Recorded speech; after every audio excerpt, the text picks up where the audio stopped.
Good morning, students. Welcome to Balagangam e-learning app. Today we will start our third part. Okay, chapter 3 in the earlier cities. Third part. थोड़ी सी voice काम नहीं कर रही है आज, थोड़ा सा कोऑपरेट करना, ठीक है। Chapter 6 history, class 6 history chapter 3 in the earlier cities हमने पार्ट 1 और पार्ट 2 किया था। Now we will do part 3। Okay, so हमने लास्ट पढ़ा था, रिवीजन कर लेते हैं एक बार। Food for people in the cities. Okay, लोग क्या खाना खाते थे। People in countryside grew crops like wheat, barley, pulses, peas, rice, sesame, mustard and supplied food to cities. मैंने आपको बताया था कि लोग जो भी शहर में रहते थे, सिटी में रहते थे, वो कंट्री साइड से ये सारी क्रॉप्स जो होती थी ये वहाँ पर जाती थी सिटीज़ में, और लोग ये सब चीज़ें खाते थे, ठीक है। देख लो आप क्या क्या क्रॉप्स, कितनी क्रॉप्स उगने लग गई थी, यानी कि आज से कितने साल पुरानी बात है ये पता है। मैं आप लोगों को बता रही हूँ, ये कोई 2 साल 3 साल 4 साल 5 साल पुरानी बात नहीं है। Even not even 100 years ago, ये बहुत पुरानी बात है। तो मैं बार बार आपको कह रही हूँ कि अगर आप ये चैप्टर पढ़ते हो तो आप इस इंटरेस्ट के साथ पढ़ो कि आपको उस टाइम की बातें जानने को मिल रही है जिस टाइम में शायद आपके दादा परदादा भी नहीं इन्वॉल्व थे, ठीक है। आज से कई कई सालों पुरानों की बातें हैं ये, ठीक है। तो जब आप ये चीज़ें पढ़ो ना तो अपने घर पे भी सबको इंटरेस्टिंगली बताओ कि आपने क्या पढ़ा, तब जाके आपको अच्छा लगेगा। Plough was used for farming and some form of irrigation was used as the region gets less rainfall. Plough आपने पढ़ा ही होगा क्लास 5 ईवीएस में। प्लफ जो कि खेतों में जुताई के लिए यूज़ किया जाता था, ठीक है। फार्मिंग के लिए उस वक्त भी वही यूज़ किया जाता था। और इरिगेशन यानी सिंचाई, यानी खेतों में फसलों पर पानी देने के लिए सिंचाई का जो चीज़ होती थी, सिंचाई के लिए बारिश क्या है बहुत कम आती थी, less rainfall. People reared cattle, sheep, goat and buffalo. लोग ये सारे एनिमल्स पालते थे, ठीक है। Sheep, goat, buffalo. They also collected fruits and hunted wild animals. लोग फ्रूट्स कलेक्ट करते थे और वाइल्ड एनिमल्स का शिकार भी करते थे, ठीक है। फिर हम पढ़ते हैं closure look Harappan towns in Gujarat. अब हम गुजरात के टाउन्स के बारे में पढ़ेंगे। मैंने आपको बताया था हड़प्पन टाउन्स का मतलब है कि हड़प्पा का पार्ट इंडिया पाकिस्तान के डिवीज़न से पहले बहुत सारी जगह पे डिस्ट्रीब्यूट था, जैसे कि गुजरात, राजस्थान, पंजाब। तो गुजरात में उनकी क्या कैसे सिटी थी, कैसे टाउन प्लानिंग थी, वो पढ़ते हैं, ठीक है। हमने हड़प्पा में पढ़ा था, अगर आपको याद हो फर्स्ट स्लाइड में मैंने आपको बताया था कि हड़प्पा में सिटी 2 पार्ट में डिवाइड होती थी, सिटाडेल एंड लोअर टाउन। लेकिन यहाँ पर ये जो टाउन्स होते थे गुजरात में, यहाँ पर 3 हिस्सों में डिवाइड करते थे, ठीक है, 3 पार्ट्स में। The city of Dholavira was located on Khadir Bet in the Rann of Kutch where was the fresh water and fertile soil. Unlike some of the other urban cities, which were divided into 2 parts, Dholavira was divided into 3 parts, and each part was surrounded with massive stone walls, ठीक है। फिर से पढ़ते हैं, city of Dholavira. जो धोलावीरा एक city का नाम है। कहाँ पे ये सिटी लोकेटेड, स्थित है, कहाँ पर, लोकेटेड का मतलब स्थित है। खादिर बेट एक जगह का नाम है। इन the Rann of Kutch run of Kutch एक प्लेस का नाम है, ठीक है। ये मत सोचना कि रन मतलब दौड़ने वाला नहीं। रन मतलब होता है रन ऑफ कच्छ यानी खाड़ी, कच्छ की खाड़ी बोलते हैं हिंदी में इसको, ठीक है।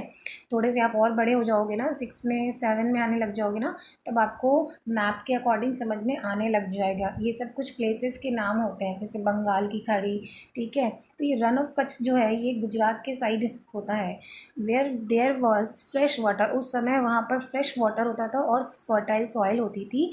सिटी जो हड़प्पा की होती थी वो 2 भागों में बटी हुई थी, सिटाडेल एंड लोअर टाउन। लेकिन धोलावीरा की जो सिटी थी वो 3 पार्ट्स में बटी हुई थी, एंड ईच पार्ट, और जितने भी पार्ट थे वो सराउंडेड होते थे, वो घिरे हुए होते थे।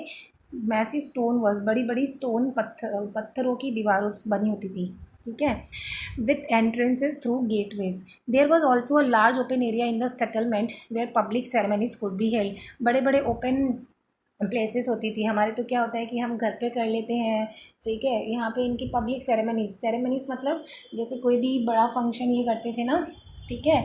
सेरेमनी क्या होती है, जैसे आपके घर पे सगाई होती है तो सगाई को सेरेमनी कहते हैं। कोई भी छोटा सेलिब्रेशन करते हैं ना आप लोग, जैसे एनिवर्सरी की हो गई, इंगेजमेंट की हो गई, सेरेमनीज उनको बोलते हैं, ठीक है। तो ये ओपन प्लेसेस में करते थे। Other finds include large letters of the happen script that was curved. और क्या मिला था इनको, ये सब चीज़ें आर्कियोलॉजिस्ट को मिली थी। Letters of the Harappan script, कि हड़प्पा में जो उस वक्त लिखे जाते थे ना वाइट स्टोन पर, पूरे कार्व किए हुए, वो इनको मिले थे। तो इनको ये सब चीज़ें जब इनको मिली ना, तब इनको पता चला कि हाँ, यहाँ गुजरात में ढोलावीरा में भी ऐसी कुछ टाउन प्लानिंग थी। ये देखो रन ऑफ कच्छ। अब ये देखो यहाँ पे ये जो लेडीज़ डांस कर रही है, इसके ऊपर फोकस मत करना, ये सिर्फ है ना वहाँ पे है, वहाँ की परंपरा है, वहाँ की लोग, वहाँ की ट्रेडिशन है। ये रन ऑफ कच्छ, ये है रन ऑफ कच्छ, ठीक है, एक प्लेस है, ठीक है। ये है ढोलावीरा। ढोलावीरा सिटी देखो, पहले ही पूरी अभी टूट फूट गई है, देखो ये टूटी फूटी दिख रही है ना। अभी तो कुछ इसका नामो निशान इतना है ही नहीं, ठीक है। ये उस वक्त का है जब ये टूट फूट गया था। देखो पूरे पत्थरों की आपको दिख रही है, ईंट पत्थरों से पूरा इन्होंने बना के रखा था, ये पूरा टूट फूट गया है, ठीक है। अब आता है city of Lothal. Other cities, city of Lothal stood beside a tributary of the Sabarmati in Gujarat. Gujarat में साबरमती की एक ट्रिब्यूटरी है। ट्रिब्यूटरी यानी नदी की जो हेल्पिंग, नदी की जो हेल्पिंग नदी होती है ना, छोटी छोटी नदियाँ जो नदी के बड़ी नदी में मिल जाती है, ट्रिब्यूटरी उसको बोलते हैं। ट्रिब्यूटरी होती है छोटी नदी, ठीक है, जो बड़ी नदी में बाद में मिल जाती है, तो छोटी नदी को बोलते हैं ट्रिब्यूटरी, हेल्पिंग हैंड आप बोल सकते हो। सिटी ऑफ लोथल उसके पास में ही था। Close to the gulf of Khambhat. अब वो हमने पढ़ा था वहाँ पे रन ऑफ कच्छ, धोलावीरा। यहाँ पे देखो gulf of Khambhat. It was situated near areas where raw materials. ये कहाँ पे सिचुएटेड था, ये ऐसी जगह पे सिचुएटेड थी सिटी ऑफ लोथल जहाँ पे कुछ रॉ मटेरियल्स इनको मिलते थे, जैसे सेमी प्रेसियस स्टोन्स, जो कम कीमती स्टोन्स होते थे। This was an important centre. ये सेंटर इसलिए भी इम्पॉर्टेंट था क्योंकि यहाँ पर कुछ ऑब्जेक्ट्स बनाए जाते थे स्टोन, शेल एंड मेटल के। There was also a storehouse in the city. आपको याद हो तो मैंने आपको बताया था प्रीवियस स्लाइड में कि हड़प्पा सिटी में लोग शेल्स के वेसल्स बनाते थे, ऑर्नामेंट्स बनाते थे, याद है, गोल्ड मेटल के। तो ये सब इनको यहाँ से मिलता था, रूलर्स भेजते थे ना लेने के लिए दूर दूर तक, तो ये लोग यहाँ से ये सब लेके जाते थे। अब हमें कैसे पता चला कि इनको मिलता था, आर्कियोलॉजिस्ट ने ये सब खुदाई की, कहीं ना कहीं आर्कियोलॉजिस्ट को कुछ ना कुछ मिला, तब हमें भी हिस्ट्री में आज ये सब पढ़ने मिल रहा है कि ऐसी कोई जगह थी। Many seals and sealings were found in this storehouse. बहुत सारी सील्स भी यहाँ पे मिली थी। सील्स मतलब मोहर, ठीक है, स्टैम्प, मोहर, ceilings were found in the storehouse. Building that was found here was probably a workshop for making beads. यहाँ पे इनको एक बिल्डिंग भी मिली थी आर्कियोलॉजिस्ट को, देखा कि यहाँ पर वर्कशॉप होती थी, यानी कि कैसे बीड्स बनाए जाते थे, स्टोन बनाए जाते थे, कुछ हाफ मेड बीड्स मिले थे इनको, कुछ इनको टूल्स मिले थे, ये सब इनको यहाँ पर मिला। तो इनको पता चला कि हाँ ऐसी सिटी भी थी, ठीक है। ये देखो डॉकयार्ड एट लॉथल। ये डॉकयार्ड क्या होता है, ये डॉकयार्ड होता है जहाँ पे बड़े बड़े शिप्स होते हैं ना, जैसे जहाज़ों का आना, मतलब सामान खाली करना, जहाज़ आते थे ना जिसमें सामान ले लेके जहाज़ आते हैं ना, जहाँ पे रखे जाते हैं उसको कहते हैं डॉकयार्ड, ठीक है। जो जहाज़ होते हैं पानी वाले, वो आते थे, गुड्स लेके आते थे अपने जहाज़ में, सामान लेकर, गुड्स मतलब सामान, और ये यहाँ पर लोड किया जाता था और यहीं पे खाली किया जाता था। दिस इज़ डॉकयार्ड, ऐसी प्लेस होती थी, ठीक है। Closure look towns in Gujarat, मैंने वही बताया था, ये शॉर्ट में समरी है। ये देखो पोर्ट सिटी, यहाँ पर बंदरगाह दिख रहा है आपको, ये पूरा जहाज़ यहाँ पे खड़े होते थे, इसको पोर्ट सिटी कहते हैं। पोर्ट सिटी मतलब जहाँ पर जहाज़ होते हैं, जहाज़ों के पास होती है, जहाँ पर सामान का आना जाना ईज़िली हो सके। तो इन लोगों ने ऐसी सिटी बना रखी थी ताकि इनका सारा काम अच्छे से हो सके। तो ये आज से इतने साल पुरानी बात है, ये देखो आप लोग, ठीक है। अब नेक्स्ट टॉपिक आता है सील्स एंड सीलिंग्स। मैंने आपको लास्ट बताया था ना सील्स एंड सीलिंग्स क्या होती है। Seals may have been use to stamp bags और packets containing goods that were sent from one place to another. अभी क्या होता है ना कि जैसे आज यहाँ एक सिटी से दूसरे सिटी में कोई भी सामान जब जाता था ना, तो ये लोग वहाँ उसके ऊपर मोहर लगाते थे। जैसे आप क्लासरूम में कॉपी बुक्स लेके आते हो ना, स्टैम्प लगती है, उसके बाद आपकी कॉपी बुक, आपका वर्क कंप्लीट और इनकम्प्लीट पता चलता है। वैसे ही इनका सामान जब एक जगह से दूसरी जगह जाता था तो उस पर एक सील लगाई जाती थी। After a bag was close, एक बैग में सामान डाल देते थे और उस बैग को बांध दिया जाता था, ठीक है। तो उस बैग की जब वहाँ पे गांठ लगाई जाती थी ना, जहाँ से बैग बांधते थे, a layer of weight clay, उसके ऊपर एक गीली मिट्टी पूरी अप्लाई कर दी जाती थी उस गांठ के ऊपर, and the seal was pressed, और उस सील को फिर प्रेस कर दिया जाता था। The impression of the seal is known as sealing. तो जब वो सील पूरा टाइट से दबा के बंद करते थे मिट्टी से, उसको बोलते थे ceiling. If the ceiling was intact, अगर वो सीलिंग इंटैक्ट यानी थोड़ा सा भी लूज हुई तो पता चल जाता था, if the ceiling was intact, one could be sure that goods had arrived safely। ठीक है। तो उनकी वो सीलिंग्स टाइट से लगी होती थी और उनको पता चलता था कि हाँ, ये सीलिंग्स मतलब इंटैक्ट, मतलब उसको क्लोजली पैक किया जाता था ना, तो उनको पता चलता था कि हाँ, ये गुड्स सेफली पहुंच गया है। चीज़ अभी भी यूज़ की जाते हैं आपके स्कूल में, अलग अलग तरीके से मोहर यूज़ की जाती है, गवर्नमेंट ऑफिस में अलग होती है, बैंक्स में अलग होती है। ठीक है। ये पहले जो देखो ये सील है, एक मतलब मिट्टी की होती थी। जैसे कोई बैग जब बांधते थे ना, उस बैग के नॉट पे हम जैसे रस्सी बांधते थे, ये लोग ये मिट्टी भी लगाते थे for a example of seal. ये देखो, गीली मिट्टी होती थी, उस गीली मिट्टी पे ये ऐसे प्रेस करके एक मोहर लगाते थे, लाइक। ठीक है। तो यहाँ पे एक साइन बन जाता था। ये देखो हड़प्पा की सील थी, पहले मैंने आपको फर्स्ट पिक्चर में भी दिखाई थी, रेक्टेंगुलर सील होती थी, इस पे एनिमल बने होते थे और कुछ लिखा होता था उनकी लैंग्वेज में। ठीक है। Mystery of the end. अब मिस्ट्री ऑफ द एंड मतलब कि ख़त्म होना, कैसे ख़त्म हुए थे ये टाउन्स। 3,900 साल पहले people stop living in the city. तो देखो ये आज से 3,900 साल पहले की बात है, समझ रहे हो, ना कि 100 साल, 200 भी नहीं, 1000 भी नहीं, 3,900 साल पहले की बात है कि ये सब चीज़ें होती थी। समझ रहे हो कितनी इंटरेस्टिंग बात है। पता चल रहा है कि 3,900 साल पहले भी लोग रहते थे, आदमी रहते थे, औरतें रहती थी, ये सब काम होते थे। लेकिन ये सिटीज़ धीरे धीरे ख़त्म हो गई। कैसे ख़त्म हो गई? रॉ मटेरियल, मिस्ट्री, मिस्ट्री मतलब होता है एक रहस्य, किसी को पता ही नहीं है कैसे ख़त्म हुई, किसी को नहीं पता। लोगों ने अपने अपने अंदाज लगाए थे। ठीक है। Raw material brought from distant lands become rare. धीरे धीरे रॉ मटेरियल्स जो पहले वो बहुत लेके आते थे, धीरे धीरे कम होने लग गए। ड्रेनेज सिस्टम टूटने लग गए, नालियाँ जो भी बनाई हुई थी धीरे धीरे सब टूटने लग गई। सड़कों पर कचरा इकट्ठा होने लग गया। लोग ऐसे इन अनइम्प्रेसिव घर बनाने लग गए। अनइम्प्रेसिव घर का मतलब होता है, जैसे घरों में पहले होता था ना, बाथरूम्स होते थे अलग, नहाने के लिए अलग होते थे, लेकिन रास्ते पर ही लोग पता नहीं अनइम्प्रेसिव घर बनने लग गए थे। सम से लोगों का मानना था कि नदियाँ सूख गई है, कुछ कहते थे बाढ़ आ गई है, कुछ लोगों को लगता था न्यूक्लियर वॉर हो गया है। ठीक है। तो किसी को कुछ पता ही नहीं चल रहा था कि आखिर ये सिटीज़ ख़त्म कैसे हुई। तो ये इसको बोलते हैं मिस्ट्री, रहस्य, मतलब कुछ पता नहीं चल रहा था कि आखिर लोग क्यों चले गए, सड़क कैसे, बिल्डिंग्स टूट गई, कैसे सब कुछ ख़राब हो गया, सब ख़त्म कैसे हो गया, किसी को कुछ पता नहीं चला।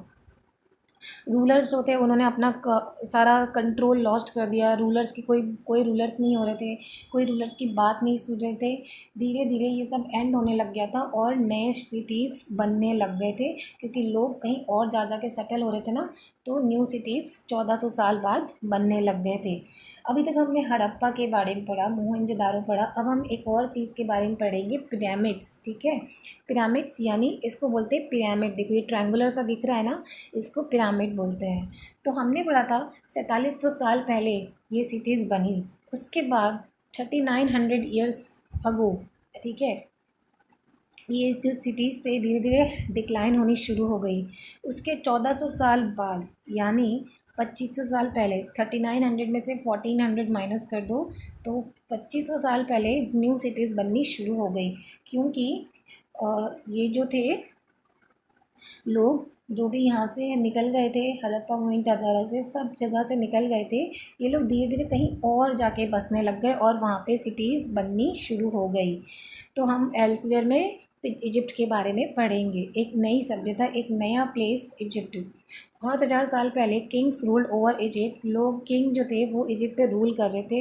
ये जो किंग थी ये अपनी आर्मीज़ भेजती थी दूर दूर तक। क्यों भेजती थी? कि भाई तुम जाओ लड़ लड़ा के गोल्ड सिल्वर और जितने भी हैं प्रेशियस स्टोन सब लेके आओ। ठीक है। उसके बाद इन लोगों ने क्या किया, बड़े बड़े टॉम बनाने शुरू कर दिए। ये जो दिख रहे हैं ना आपको बड़े बड़े टॉम, ये थे पिरामिड्स। देखो इजिप्ट में क्या था, इजिप्ट में था ना पूरा डेजर्ट था। इजिप्ट में पूरा डेजर्ट था। डेजर्ट मतलब ये मत बोलना कि मैम राजस्थान है क्या, नहीं उस वक्त राजस्थान का ऐसा कोई सीन नहीं था। बट इजिप्ट एक प्लेस थी जो आपको, आप पढ़ोगे अभी, आप आगे जाओगे थोड़े और बड़े हो जाओगे, आपको समझ में आएगा कि नाइल रिवर आपने पढ़ा होगा, लॉन्गेस्ट, ठीक है, वर्ल्ड। तो ये नाइल रिवर देखो, इसके आसपास का जो एरिया है ना वो हरा भरा था। ठीक है, नाइल रिवर के पास का जो एरिया था ना वो पूरा हरा भरा था, लेकिन उसके अलावा जितना भी प्लेस था वो पूरा डेजर्ट था। ठीक है, डेजर्ट। तो नाइल रिवर के पास ही इजिप्ट है। मज़े की बात ये है कि इजिप्ट नाइल रिवर के पास ही है, और नाइल रिवर के पास होते हुए पूरा रेगिस्तान है, क्योंकि नाइल रिवर के सिर्फ आसपास का जो एरिया था उतना ही हरा भरा था और लोग वहीं पर रहते थे। उसके अलावा पूरा डेजर्ट था। तो यहाँ पर किंग रूल करते थे और वो टॉम्ब बनाते थे। टॉम्ब में क्या करते थे ये लोग कि जब कोई कोई रूलर कोई मर जाता था, या कोई भी कोई राजा मर जाता था, तो वो लोग क्या करते थे, उसको ऐसे ताबूत के अंदर, बॉक्स के अंदर बंद करके ऐसे दफनाते थे। देखो ये इंसान को आप देख रहे हो कैसे मरा हुआ इंसान है, इसको बंद करके दफना रहे हैं।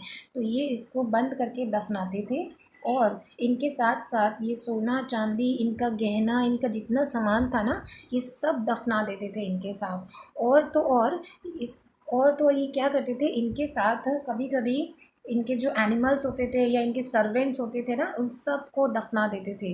इजिप्ट में ऐसा सीन था। तो ये देखो, इसको बोलते हैं ममी। बाद में इनको ममी बोला जाता था।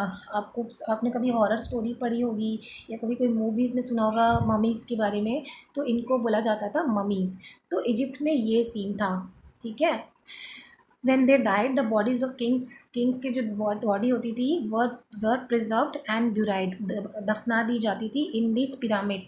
तो ये जो बड़े बड़े पिरामिड्स दिख रहे हैं आपको ट्रायंगुलर जैसे, इन पिरामिड्स के अंदर इनको दफना दिया जाता था। This carefully preserved bodies are known as mummies, और इन बॉडीज़ को जो वो दफनाते थे इनको बोलते थे mummies. A large number of objects were also buried with them.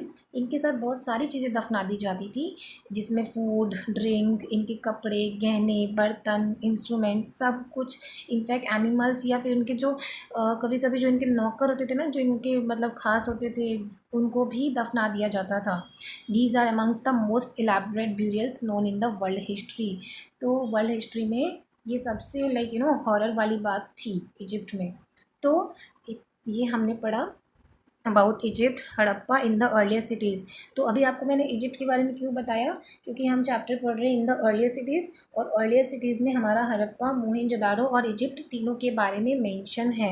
So I guess आपका ये चैप्टर आपको समझ में आया हो, and this chapter ends air. Okay, एक ही बात बोलना चाहूँगी, अगर आप जब तक आप इस चीज़ में इन्वॉल्व नहीं होगे, जब तक आप लोग ठीक से वीडियोस नहीं देखोगे, आपको समझ में नहीं आएगा। वीडियोस अच्छे से देखो, अच्छे से पढ़ाई करो, ठीक है। एंड चैप्टर एंड्स हियर, मैं आप लोग को क्वेश्चन आंसर सेंड कर दूँगी। Thank you.